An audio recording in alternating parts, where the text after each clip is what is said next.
Kupitia kamandi ya pamoja ya kijeshi ya Hatam al-Anibia ya nchini Irani imetoa onyo kali kwa meli zote za mafuta zinazopita mlango wa Hormuz. Taarifa hii imetoka hivi punde tu, ni kwamba Irani imetoa onyo kali kwa meli zote za kubeba mafuta zinazopita katika mlango wa Hormuz, ikizitaka kutumia njia zilizoidhinishwa na mamlaka ya Tehran, vinginevyo zitakabiliwa na hatua za kijeshi. Katika taarifa iliyotolewa Alhamis na kamandi ya pamoja ya kijeshi ya Hatam al-Anibia na kurushwa na televisheni ya taifa ya Iran, jeshi hilo limesema meli yoyote itakayokiuka njia zilizowekwa au kupuuza taratibu za urambazaji za Jamhuri ya Kiislamu ya Iran itachukuliwa kuwa tishio na itajibiwa kwa nguvu. Onyo hilo limetolewa wakati mlango wa Hormuz, ambayo ni njia muhimu ya usafirishaji wa mafuta duniani, ukiendelea kuwa moja ya ajenda kuu katika mazungumzo yanayolenga kufikia makubaliano ya kudumu ya kumaliza mvutano kati ya Iran na Marekani. Kauli hiyo imekuja siku moja baada ya mwanadiplomasia wa Iran na Marekani kufanya mazungumzo kupitia wapatanishi nchini Qatar. Ingawa Iran haikueleza sababu ya moja kwa moja ya kutoa onyo hilo, wachambuzi wanaamini limechochewa na taarifa ya kamandi kuu ya jeshi la Marekani CENTCOM baada ya mkutano wake na viongozi wa kijeshi wa Mashariki ya Kati nchini Bahrain, ambapo walisisitiza dhamira ya kuhakikisha usafirishaji wa bidhaa unaendelea kwa uhuru kupitia mlango wa Hormuz. Irani pia imekosoa uwepo wa ndege za kivita za Marekani katika eneo hilo, ikidai kuwa unahatarisha usalama wa njia hiyo ya kimkakati.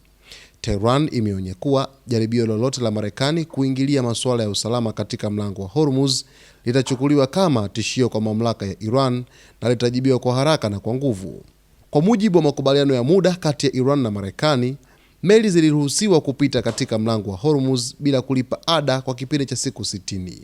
Hata hivyo, Iran imesisitiza kuwa ndiyo yenye mamlaka ya kuelekeza njia zitakazotumiwa na meli na kwamba baadaye itaanza kutoa ada za kupita. Mpango huo umepingwa na Marekani pamoja na baadhi ya nchi za Kiarabu na Ghuba ambazo zimekataa kulipa ada hizo. Wakati huo huo, juhudi za Oman na shirika la Umoja wa Mataifa kuanzisha njia mbadala karibu na pwani ya Oman zimeripotiwa kuongeza mvutano baada ya kushuhudiwa mashambulizi ya mwishoni mwa wiki iliyopita. Ajenda kuu bado inazidi kuwa mlango wa bahari wa Hormuz kwa hivi sasa, ambapo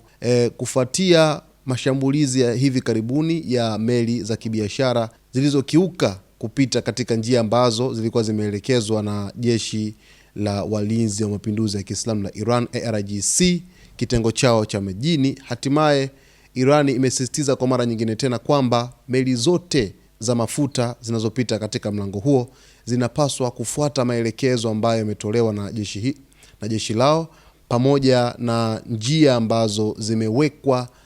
za kupitisha meli hizo. Vinginevyo wakikaidi, basi watakabiliwa na mashambulizi ya moja kwa moja kutoka kwa vikosi vya Iran katika mlango wa bahari wa Hormuz. Na jambo ambalo Marekani pamoja na nchi nyingine za Ghuba wanalikataa hadi kesho ni kuhusu baada ya kipindi cha siku 60 cha upitaji bure bila kulipa fidia yoyote, Iran watakapoanza kutoza fidia, basi Marekani pamoja na nchi za Ghuba wamesema kwamba jambo hilo hawakubaliana nalo hata kidogo, na wamesema kwamba hawatoruhusu Irani